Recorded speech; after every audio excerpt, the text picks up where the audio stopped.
Okay, so I finally succumbed to putting faces through the. It's actually pronounced Sparc3d, not Sparc3d, so I got that wrong. And it does. Sometimes it works well. More often than not, it works really well. And sometimes there's problems like this. That's supposed to be Will Smith, but it's his lowest teeth are all messed up. It works really well with caricatures. I mean, it's just obviously David Lynch, Greta Thunberg, Elon Musk. That was an AI generated one. These are all taken from mainly drawings or illustrations, which has kind of got me fired up about actually. I used to draw an awful lot as a growing up, and I'm kind of tempted to watch some Proco courses on caricatures and give it a go myself. I used to do caricatures when I was a kid, so I'm quite tempted. See, it does.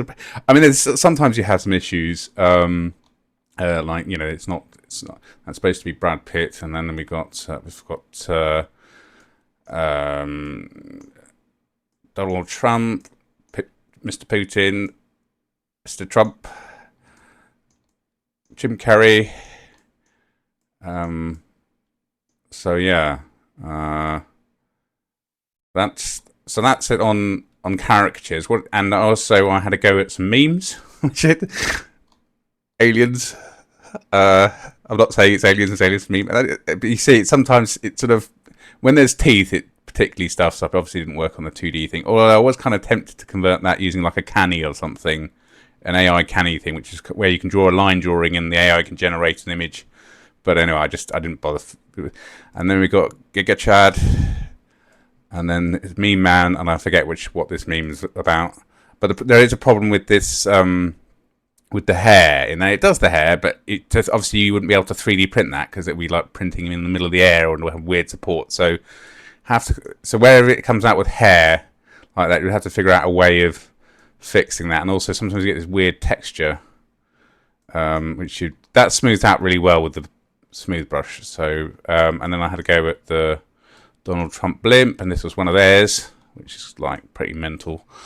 And then it was actually do it from actual photos, right? This is all slightly, yeah. I mean, obviously, if you were, it's.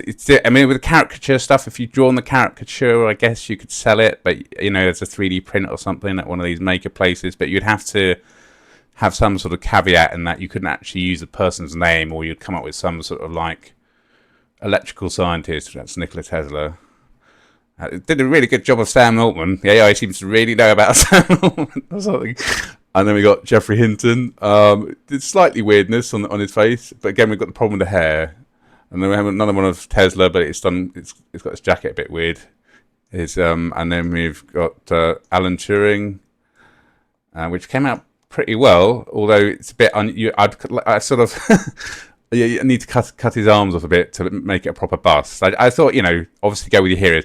I'm slightly, because Musk has become quite a divisive character. He's fallen off. Although you can't really. He has had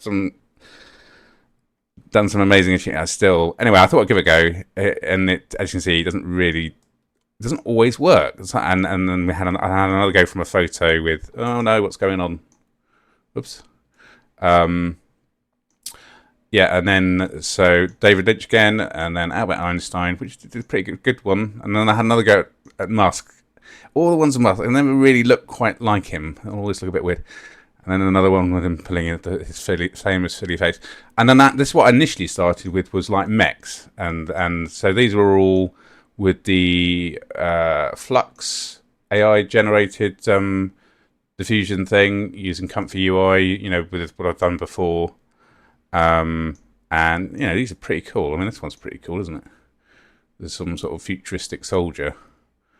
And then you got I think this was like what was it? The Krieger thing, mech thing. I used that as a prompt, and like some sort of buggy thing. Other sorts of robots.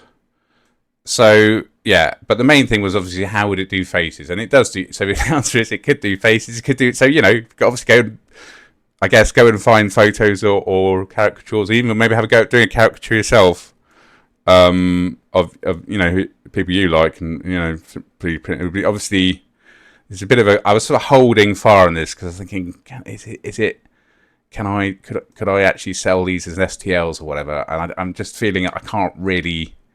It's a bit of a minefield because it's obviously. I mean, maybe with the dead people, you might have their estate coming after you. I think living people would definitely come out. Well, if you made it, well, it's sort of I just thought rather than doing something that might be problematic, I thought that I'd just show you how you can do it. So this is obviously, as I say, you just use the Spark image to 3D on the hugging face thing, as I've shown in previous videos. But I just thought I'd wanted to show you the faces, but I was sort of holding off because this is obviously potentially a gold mine. But as I say, you could get in trouble because, as I say, it's probably best stick with dead people and caricatures of dead people. I mean, these are from Splitting Image, you see, so some of them. But some of them are from drawings, and it's like I say, it got me quite inspired to get see if I could actually, I mean, I'm not a bad draftsman or artist in inverted commas, and so I thought it might have a go at doing my own caricatures, and then I wouldn't feel so bad if I was to sort of sell them. But I would probably, as I say, stick to dead famous people, and not use their name in the thing. So I'd say it would be like computer scientist or whatever, and hopefully the likeness is good enough people would know. I think that's how the caricature people get away with it, artists. Okay, that's it.